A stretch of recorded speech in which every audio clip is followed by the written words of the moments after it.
중국의 정치 권력 구조에 대해서 간단하게 이제 한번 같이 보겠습니다. 그래서 중국의 세대별 지도자, 물론 중국의 주석을 하는 분은 이 몇 명뿐만 아니겠죠. 덩 샤오핑은 중국 주석은 하지 않았습니다.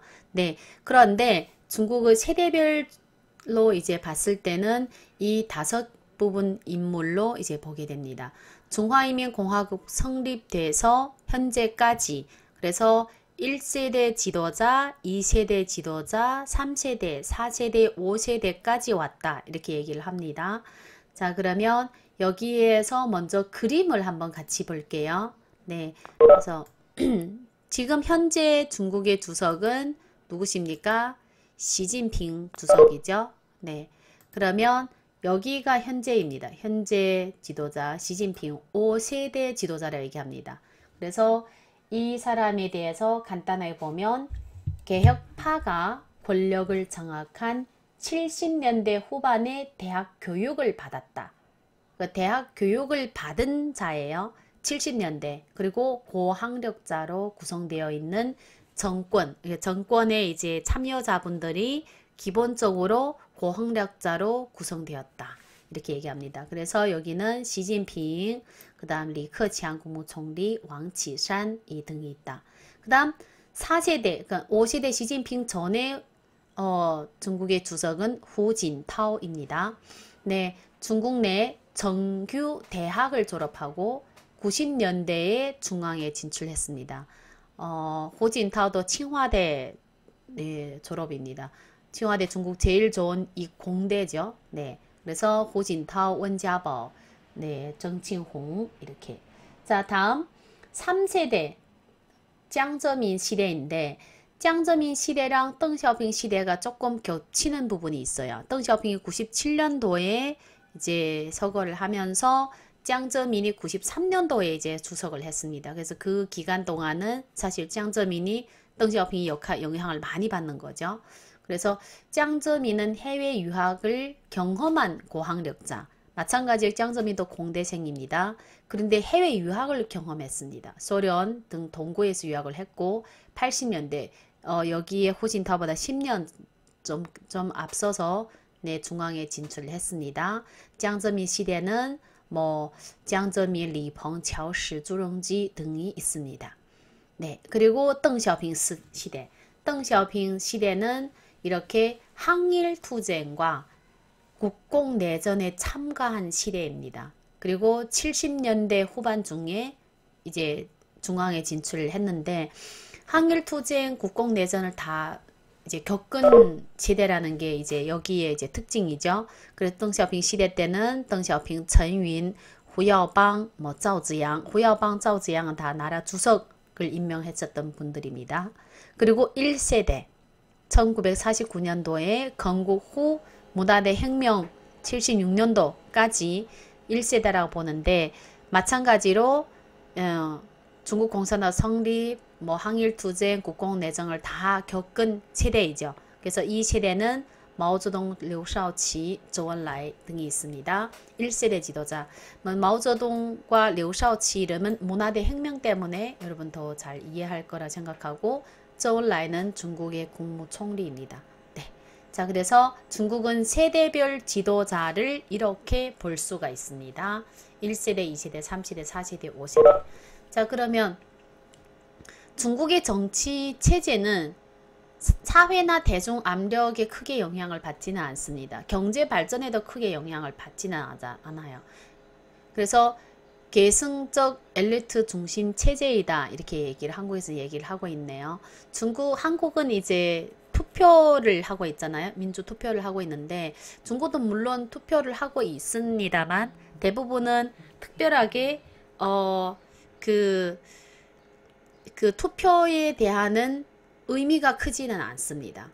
이렇게 의미가 크지 않다는 거는 일반 시민으로서 투표 그 권리에 대한 게가 크게 영향이 크지 않다는 거죠. 그래서 예를 들어서 투표 저희는 이제 요즘은 시진핑 시대는 한 5년 전에 다음 국가주석이 누구신지 알 수 있었는데 후진타오 시대 때는 10년 전에 기본적으로 부주석이 주석이 되는 조금 이렇게 정치 구조를 파악할 수가 있게 되어 있습니다.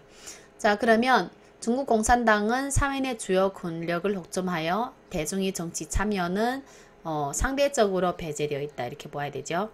그래서 중국은 법치보다 인치 강한 국가. 그래서 엘리트 집단이 지도자가 되느냐에 따라서 국가 정책이 굉장히 달라집니다. 자, 그러면 뒤로 가보겠습니다. 1세대. 1세대는 저희가 이제 강의를 할 때 마오쩌둥에 대해서 굉장히 많이 얘기를 했죠. 그래서 1세대 지도부는 마오쩌둥 중심으로. 그럼 이 1세대 대부분이 같이 참여하는 분들은 대장정 세대를 말합니다. 그럼 대장정은 무엇인가? 국공내전 때 장지에시 그러니까 국민당이 훨씬 더 우세를 가지고 있을 때 마오쩌둥이 거의 이제 앞으로 갈 길이 없습니다. 그래서 결심을 하는 거죠. 뭘 합니까? 이제 고산, 분지 이런 그 부대를 이끌고 대장정을 시작을 하는데 큰 도로로 하게 되면 국민당하고 정면 이제 싸우게 되니까 피해서 이제 큰 이런 자동차나 오토바이나 이런 무기가 들어오지 못하는 산지로 이제 가면서 이제 대장정을 하는데 엄청나는 인력이 여기에 병사들이 많이 희생을 했습니다. 그런데 뭐가 더 있습니까? 장점도 있죠. 무슨 장점이 있죠? 이 지역을 지날 때마다 그 지역에 사는 사람들을 그리고 굉장히 많은 지역을 돌았기 때문에 소수민족 지역도 많이 돌았죠. 그래서 그 지역의 병사들을 홍군이라고 그때 얘기했습니다. 홍군, 빨간 홍자, 홍군에 많이 가입을 시키는 그 계기를 됩니다. 왜냐하면 이 군인들이 그 지방을 지나갈 때는 굉장히 어려운데도 불구하고 지역에는 사람을 도와주고 지역에서 쌀 한 털도 안 받고 그러다 보니까 지역분들이 굉장히 많이 이제 감동을 받은 거죠. 그래서 어차피 죽을 바에 홍군에 참여하면 이제 무산 계급의 나라가 세워질 것이다 이렇게 생각을 하고 홍군에 많이 참여를 하게 된 계기가 됩니다. 그리고 근데 이때 그 시절에 그 전문가들이 사실 여기에선 대부분이 전문 지식이 없거나 교육 수준이 너무 낮았다 이렇게 얘기를 하는데 사실 1세대의 지도자들은 상당히 교육 수준이 높아요. 그런데 모든 교육 그 참여자가 교육 수준이 높은 거 아니고 마오쩌둥이나周恩来나 그 다음에 려샤오치나 이런 분들은 교육 수준이 굉장히 높은 분들입니다. 그런데 그 산하에는 장군분들, 그러니까 이 시대는 사실 대장정 시대 싸우는 시대잖아요. 그러다 보니까 많은 분들이 전문 지식이 없다는 거죠. 그래서 지금처럼 저희들이 이제 전공을 나눠서 공부를 하고 이런 시대가 아니기 때문에 많은 뒤에 따라오는 그리고 농민들이 굉장히 많이 대거 홍군에 참여를 했잖아요. 그러다 보니까 열정과 이제 용맹은 있는데 전문 지식이 없는 교육 수준이 낮은 그런 지도부가 꽤 많이 있었습니다. 그러다 보니 문화대 혁명이란 이렇게 잃어버린 10년이란 일이 벌어질 수가 있죠. 네. 그래서 이분들은 지식인들이 잠재적인 기여도를 무시하는 거예요. 그래서 지식인들을 탄압하는 정책을 남발하는 거죠. 이게 바로 문화대 혁명입니다. 안타깝게도. 그리고 이 조치들을 심각한 사회혁명 투쟁으로 해서 중국 사회가 혼란 속으로 들어가게 됩니다. 그래서 이제 싸울 때는 용맹하지만 나라를 지킬 때는 전문 지식이 필요하는데 전문 지식인들을 구문화, 구사상이라고 이제 타도하는 게 바로 문화대 혁명의 그 주신점. 사실 문화대 혁명은 권력 투쟁으로 시작했지만 표현 방식은 지식계층을 전문가들을 이제 구타를 하는 이런 방향으로 지나가기 때문에 그 이유가 바로 이 집권당의 일부 분들이 지식 수준이나 교육 수준, 전문 지식이 없거나 교육 수준이 낮았기 때문에도 한 가지 이유가 될 수 있습니다. 자, 그러면 뒤로 넘어가 보겠습니다. 그럼 1세대 지도자인데 여기는 여기 지도부는 사실 수준이 높아요. 근데 우리가 일을 할 때 몇 명만 일하는 게 아니잖아요. 그래서 1세대 지도부 간이 시도한 많은 계획이 많이 실패했다는 걸 증명하는 것도 우리가 얘기하는 전문 지식은 상대적으로 높은 시야가 있는 전문 지식. 그래서 여기에서 마오쩌둥,周恩来, 그 다음에 주더 장군입니다. 그 다음 려샤오치. 이분은 문화대 혁명 때 사실 이렇게 권력 대학진 운동 후에 바로 중국을 자유경제로 시도하는 분. 그래서 효과를 봤는데 결국은 문화대 혁명을 넘어가서 구타를 많이 받으면서 사실 이제 돌아가셨습니다. 그래서 제일 억울한, 네, 현대 사회 역사에서 제일 억울하게 돌아가신 분이다, 이렇게 정의를 하고 있습니다. 자, 그럼 1시대 지도부에서 왜 전문 지식이 없다 이렇게 얘기하는가? 여기에서 토지개혁, 집단 농장화, 반우파 운동, 대약진 운동, 문화대 혁명, 엄청 큰 많은 일들이 1세대 지도자가 49년도 중화인민공화국 성립된 다음에 시도를 했는데 결국적으로는 실패를 했습니다. 그래서 중국 사회를 혼란으로 몰아갔지만 이제 마오쩌둥이 카리스마가 존재해요.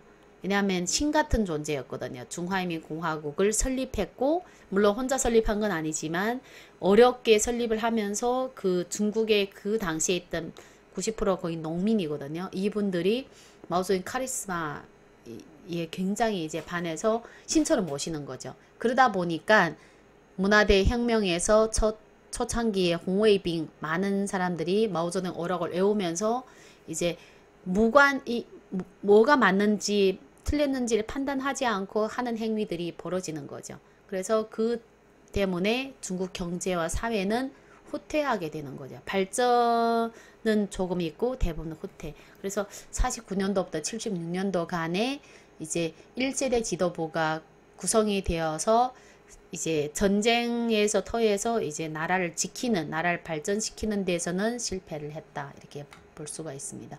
완전 실패는 아니에요. 하지만 이런 대사건들이 아직까지도 네, 큰 아픔을 남기고 있죠. 그러면서 76년도에 마오쩌둥, 조은라이가 다 이제 서거를 하게 됩니다.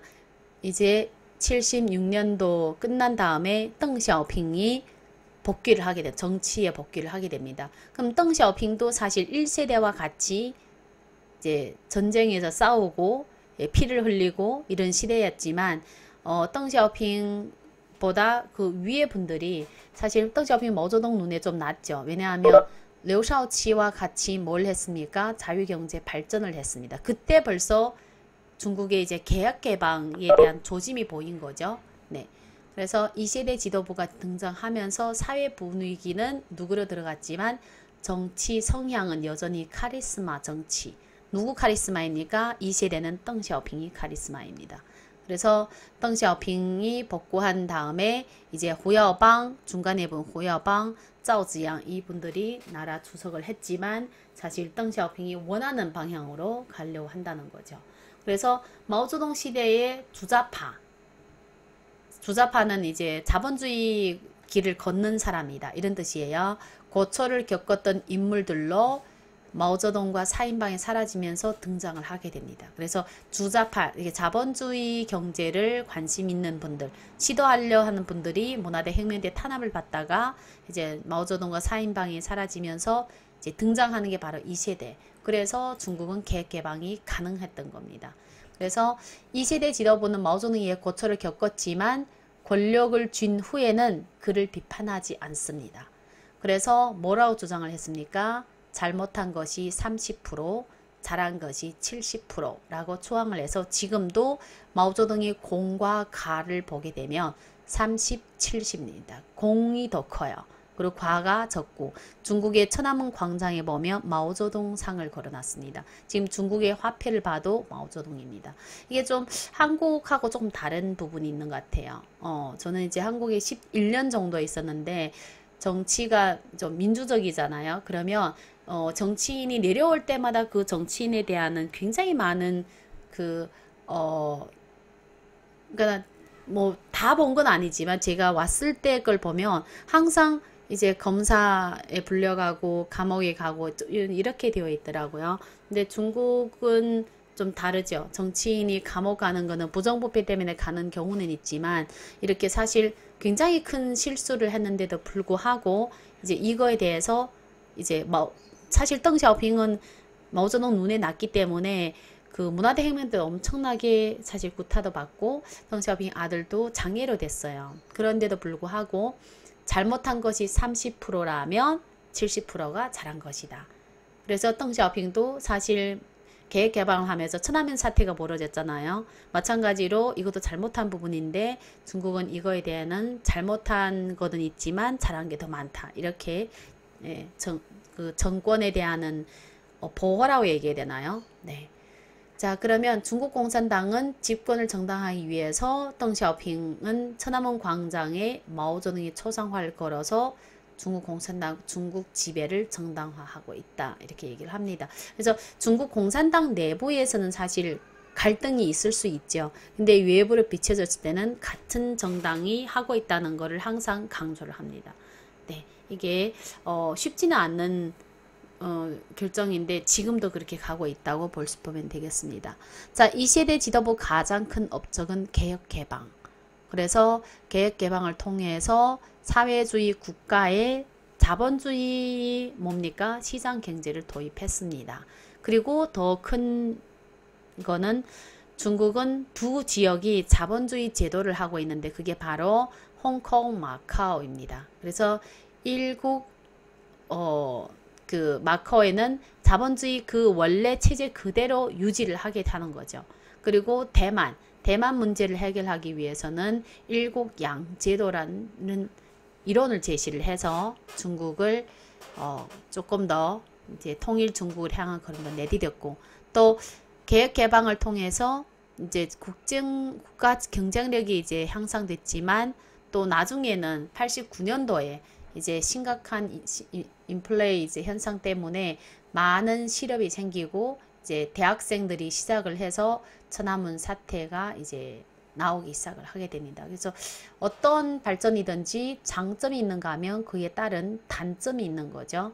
네. 그래서 이 문제를 해결해 나가면서 중국은 발전을 하고 있습니다. 자, 그러면 2세대부터는 경제 발전이 1순위입니다. 모든 것이 경제 발전을 위해서 발전을 해야 된다. 그러다 보니 3세대, 4세대, 5세대도 마찬가지로 뭡니까?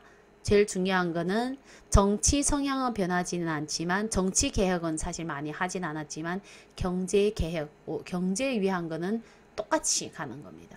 이게 아마 한 개의 정당이 관리를 해서 이럴 수도 있는데 일단 좋은 정책이면 이 정당 안에서도 사실 같은 정당 안에서도 반대파가 나올 수 있잖아요. 그렇지만 좋은 경제 관련 정책이다 하면 같이 밀어주는 거예요. 근데 그 안에서는 또 분쟁이 있겠죠. 네. 그래서 덩샤오 3세대 지도부는 이 세 사람인데 짱저민이 주석이고 그 다음에 이제 국무총리가 리펑, 그 다음에 주롱지입니다.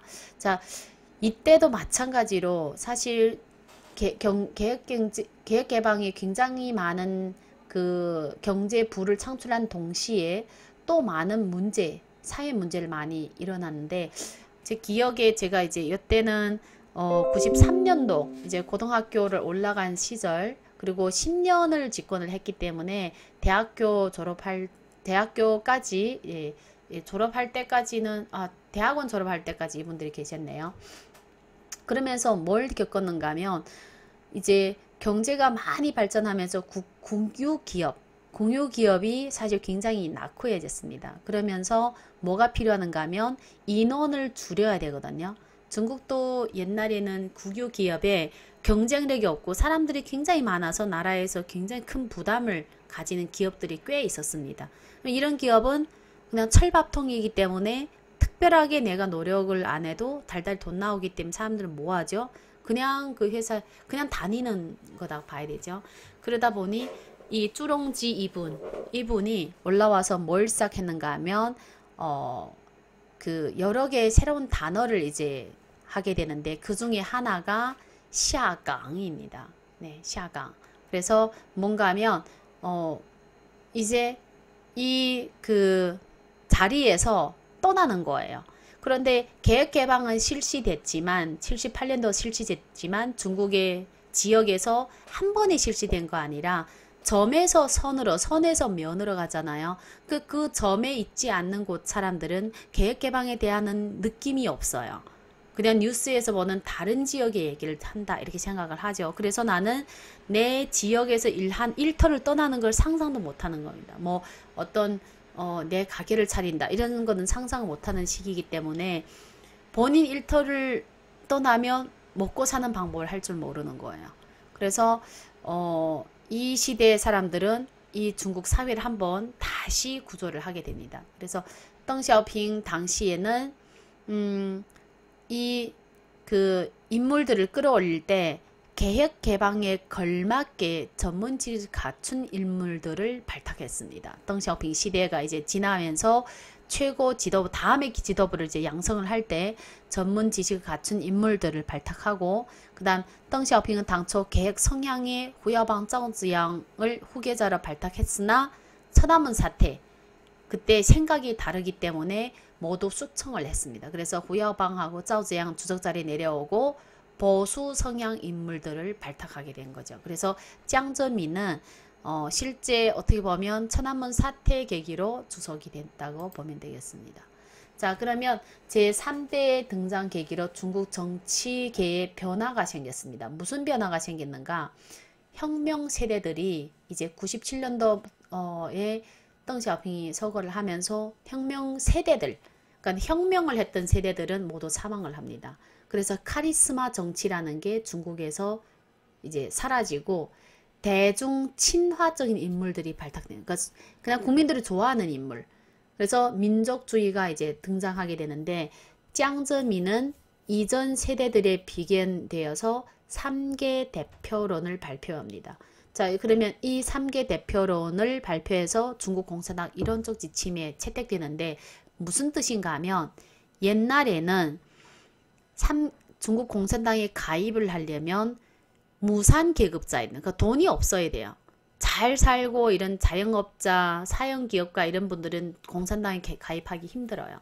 그런데 짱저민이 올라오면서 이제 누구 손을 들어주는가 하면 기업가들 손을 이제 들어줍니다. 그래서 3개 대표는 가장 큰 핵심이 뭔가 하면 사형기업가의 공산당 가입 허용입니다.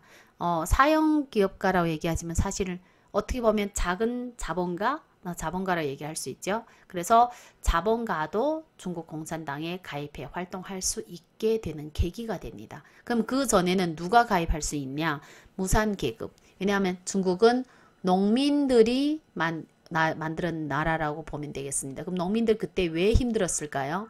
물론 이제 열국의 침략도 있었지만 자본가들이 그 핍박도 있었고, 모든 자본가 나쁜 사람은 아니지만 자본가 있는 사람들이 이제 없는 사람이 힘들게 했던 세상이기 때문에 초창기 때는 농민들이 이제 그 중국의 그 혁명을 하면서 많이 숙청하는 대상 중에, 중화인민공화국 성립된 다음에 어떻게 했어요?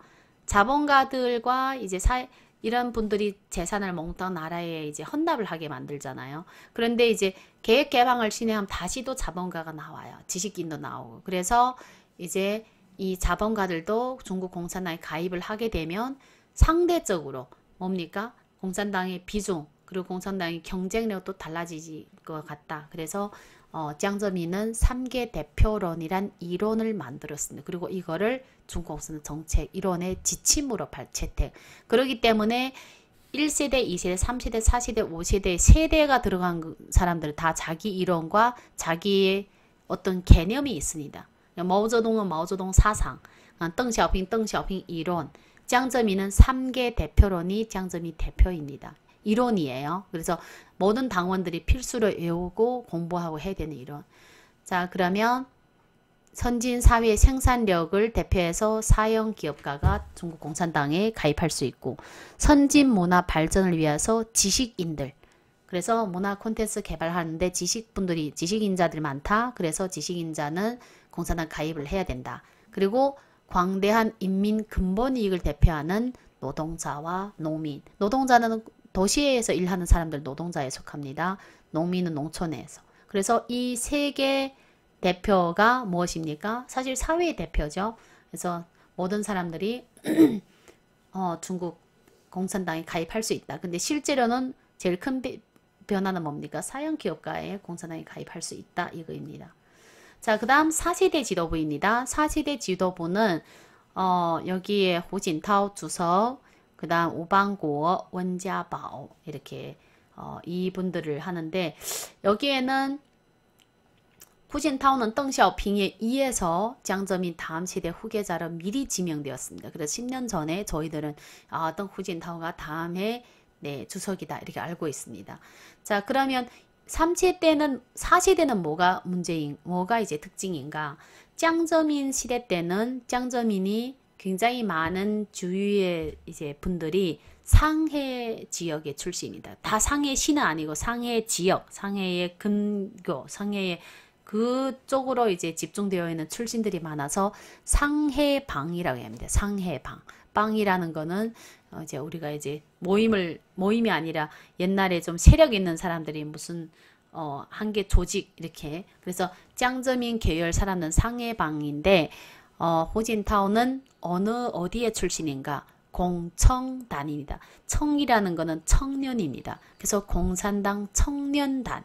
자, 이게 무슨 얘기인가 하면 중국은 학교에 들어가게 되면 초등학교 때 다 빨간 넥타이를 매는데 이거는 그냥 매는 게 아니라 열심히 잘 활동하고 공부하고 그래서 학교에서 엘리트 학생들이 먼저 빨간 넥타이 매게 됩니다. 그러면서 1학년 때 먼저 맨 학생, 2학년, 3학년 뒤로 늦을수록 이 학생이 학교에서 상대적으로 인정도가 좀 낮죠. 그 다음 중학교 올라가면 또 이제 공산당의 단원으로 돼야 됩니다. 공산당 바로 입당하는 거 단원. 그럼 이것도만 순서가 있습니다. 이 중학교 1학년 때 드는 거랑 중학교 3학년 때 드는 거는 느낌이 다르죠. 그리고 1학년 드는 학생들이 제일 모든 면에 훌륭해야 됩니다. 중국은 인재를 볼 때 공부만 보는 게 아니라 德智体美劳 그래서 덕이 제일 중요해요. 그 다음에 지혜, 그 다음 세 번째는 체육을 잘해야 됩니다. 그리고 네 번째는 미술, 그러니까 예술 감각, 다섯 번째는 음악입니다. 그래서 이 몇 개를 합쳐서 인재를 보기 때문에 중국의 대부분 인재들은 어릴 때부터 체육을 못하면 장애인은 당연히 못할 수 있겠죠. 그런 거 외에는 체육 못하면 중학교, 고등학교 못 올라가요. 고등학교는 마찬가지로 대학교. 그럼 대학교에서도 1학년, 2학년까지 체육 시험이 있기 때문에 그거를 못하면 위로 올라갈 때 똑같이 F를 맞았다. 그러면 이제 졸업을 못하게 돼요. 그래서 이 공산당을 되기 위해서 사실 공산당 어릴 땐 모르죠. 되기 위해서는 아닌데 반에서 제일 우수한 학생. 그래서 공부만 다 A플 맞아서 제일 우수한 학생이라고 보지는 않습니다. 활동을 잘 할 줄 알아야 됩니다. 그래서 이 후진타오는 어디 출신인가? 부모님 배경이 없어요. 그런데 내 스스로 어릴 때부터 정말 노력을 해서 엘리트 중 엘리트 집단으로 올라온 친구들이 공천단입니다. 공산당이 아니고 공산당 청년단이에요. 이 청년단에서 출신인 사람들을 많이 기용했죠. 그래서 인재들이 굉장히 많습니다. 호진타오 시대 때는. 그러나 각 지역의 여기에서 최고 엘리트들을 뽑은 거죠. 그래서 어떻게 보면 공부만 잘한가 활동도 잘하니까 학생들을 인솔할 때 1당 100이라고 볼 수가 있죠. 그런 친구들을 많이 기용을 해서 집권 기간 동안에 상해방 출신들을 숙청을 했다고 봅니다. 그리고 4세대 지도부는 그러면 어떤 이론을 내놨는가? 조화로운 사회, 건설과 삼농, 농민, 농업, 농촌 문제를 해결하겠다. 중국의 최고 분들은 누구죠? 중국은 처음 설립될 때 농민이 대다수였는데 개혁개방에서 농민은 제외됐습니다. 왜 제외되는가 하면 농민이 살고 있는 지역은 개혁개방할 수 있는 조건이 안 됩니다. 그러다 보니까 농민들은 개혁개방에서 돈을 어떻게 벌었냐? 도시가 개발하게 되면 집을 짓거나 제일 하층 일을 할 사람들이 부족해요. 그래서 농민 하는 분들이 가서 건설업을 참여를 하게 되는 거죠. 근데 건설업을 참여한 데에서 개혁개방의 기회를 잡은 건 아니잖아요. 그렇죠. 그러다 보니 농촌이 굉장히 열악해집니다. 어르신들만 남고 그 다음에 어떻게 보면 아이들 남기고 그럼 아이 교육도 안 되잖아요. 그래서 4세대 지도부들은 학생 시절을 문화대 혁명 때문에 어디에서 보냈습니까? 농촌으로 하방해서 농촌에서 경험한 이런 세대입니다. 그래서 그러기 때문에 중국 농촌의 심각성을 잘 알고 있고 그 다음 지식인들이 비평에 대해 관대하고 지역 불균형과 부의 분배에 대해서도 적극적으로 해결하려고 노력하는 거죠. 그래서 4세대의 후진타오 이 시대는 상대적으로 그 앞전 세대하고 좀 다르게 일반 국민들이 훨씬 더 좀 다가갈 수 있는 세대라고 볼 수 있습니다. 그래서 조화로운 사회가 바로 4세대의 이제 특징이죠. 네. 그리고 어떻게 보면 최대한 부의 분배를 잘 하려고 노력은 합니다. 근데 쉽지는 않아요. 그래서 후진타오 시대에 주장한 조화로운 사회의 목적은 발전이 아니라 삶의 수준을 향상시키자. 그래서 사회 시스템을 정비하고 또 도시와 농촌 간의 발전 격차를 줄이기 위해서 노력을 합니다. 그러면서 무슨 운동을 벌입니까? 신농촌 건설. 자, 신농촌 건설 잘한 곳은 한국입니다. 새마을운동. 그래서 그 시대에 사실 많은 그 한국과 중국의 교류를 해보려고 많이 노력도 많이 했습니다. 왜냐하면 중국은 굉장히 다양한 농촌이 있는데 한 번에 다 이거를 어떻게 할 수가 없어요. 그래서 한국에서 각 지역의 농촌을 발전시킬 때 그 새마을 운동을 보게 되면 그 운동을 모방하는 정책으로 농촌 발전과 농민 이식 향상을 목적으로 이제 하고 있고 지금도 농촌 발전에 대해서 많이 노력하고 있습니다. 옛날에는 도시 호구를 가지면 굉장히 농촌 호구랑 도시 호구, 그러니까 신분증에 농촌이랑 도시 이거는 굉장히 큰 차이예요. 농민들이 다 도시로 오고 싶어 합니다. 지금은 거꾸로 됐습니다. 농민들이 혜택이 굉장히 많아요. 그렇기 때문에 도시 분들이 농촌으로 호구를 이전하려면 안 됩니다.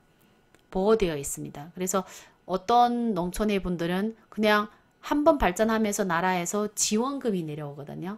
그래서 예를 들어 양어장 하고 있는데 지원금 내려오니까 그냥 양어장 하면서 엄청나는 부를 창출을 하는 거죠. 그래서 요즘은 농촌에 대한 지원이 많이 내려가는데 단점이 뭐냐? 단점은 농민들이 이 돈을 적극적으로 활용을 해서 어떻게 더 경제 발전을 해야 되는데 그 부분이 많이 약합니다. 왜 약합니까? 전문성이 떨어지죠. 도시가 계획개방을 참여했지만 건설업을 주로 하기 때문에 그런 그 전문 지식이 굉장히 부족해요. 그래서 중국에서도 이게 굉장히 큰 한계, 어떻게 보면 그냥 도와줘야 되는, 자립을 할 수 있는 능력을 가진 게 아니기 때문에 앞으로도 해결해야 할 문제입니다. 자, 마지막으로는 이제 5세대 지도부인데 시진핑, 그 다음 주석 리커창, 그 다음 장더지ang 분입니다. 자, 뒤로 가면 갈수록 학력이 높아져요. 그래서 이 5세대 지도부는 전반적 특징은 석박사 출신인 고학력자가 많습니다. 칭화大学 졸업, 베이징大学 법대입니다. 그래서 인문계 출신자들이 증가합니다. 사실 짱점이 시대에는 89년도 천안문 사태 때문에 인문계 출신들이 굉장히 많이 이제 빠집니다. 전개에서. 그러다가 후진타오 시대에 와서 지역별로 전문가를 섭외하면서 인문계가 들어오면서 그 다음 시진핑 시대는 더 많이 들어오는 거죠. 그래서 5세대 지도부 시대에 추진될 내수시장 확대와 국민의 삶 질을 향상하는 같은 문제에 접근할 때는 인문 사회적 지식이 있는 지도자들이 필요하다 이렇게 생각을 합니다. 삶의 질을 향상하려면 그냥 공대만 가지고는 안 된다 이런 얘기죠. 네. 그래서 5세대 지도부는 국민 소득을 늘리고 소득 격차를 축소하기 위한 다양한 정책이 나오게 됩니다. 그래서 임금 인상을 하거나 뭐 시진핑 시대에 또 키워드가 하나 있죠. 뭡니까? 바로 부정부패입니다. 그래서 부정부패 하나로 사실 엄청나게 국민의 이제 사랑을 받게 됩니다. 물론 이제 한 개 당이 집권을 오래 하게 되면 물론 이제 아무도 없이 시작을 했지만 결론적으로는 시간이 지나고 나면 부정부패가 생기는데 부정부패를 척결로 굉장히 많이 했는데 물론 부정부패 안에 뭐가 더 있습니까? 이제 상대 이 안에서 반대파를 숙청하는 것도 한 개 포함이 되어 있겠지만 부정부패가 그 어느 때보다 더 강렬했거든요. 그래서 진정한 부정부패 척결이 행정 업무 투명성과 민주적 정치제도 확립이 있음에 고려할 때는 시진핑 시대는 그래도 최소한의 정치 개혁이 시도될 것으로 보인다 이렇게 얘기했는데 실제 많은 고위에 있는 분들이 많이 이 부정부패에 해서 떨어지는 경우도 많았고 중국의 옛날에 부정부패가 굉장히 많았다면 지금은 굉장히 조심을 하죠. 조심을 하고 이제 항상 관리가 들어가 있다는 부분, 그 부분에서는 인정을 할 만하다고 생각합니다. 자, 그러면 다시 앞으로 가서 오늘 강의한 부분은 중국의 5개 세대 인물로 한번 간단하게 이 내용을 봤습니다. 그러면 여기에 1세대 마오쩌둥, 2세대 덩샤오핑, 3세대 짱저민, 4세대 후진타오, 5세대 시진핑. 각 시대마다 자기 특징이 있습니다. 그렇죠? 자기 특징과 자기의 어떤 그 영향력을 가지고 있는데 이 영향력이 앞으로 중국에 이제 또 시진핑 시대가 끝나면 또 다른 시대가 나오겠죠. 그래서 10년에 한 번씩 짱저민 시대부터 지금 그렇게 하고 있습니다. 10년에 한 번씩 주석 자리가 바뀌면서 그 시대에 걸맞는 이제 조직이 이제 올라오게 됩니다.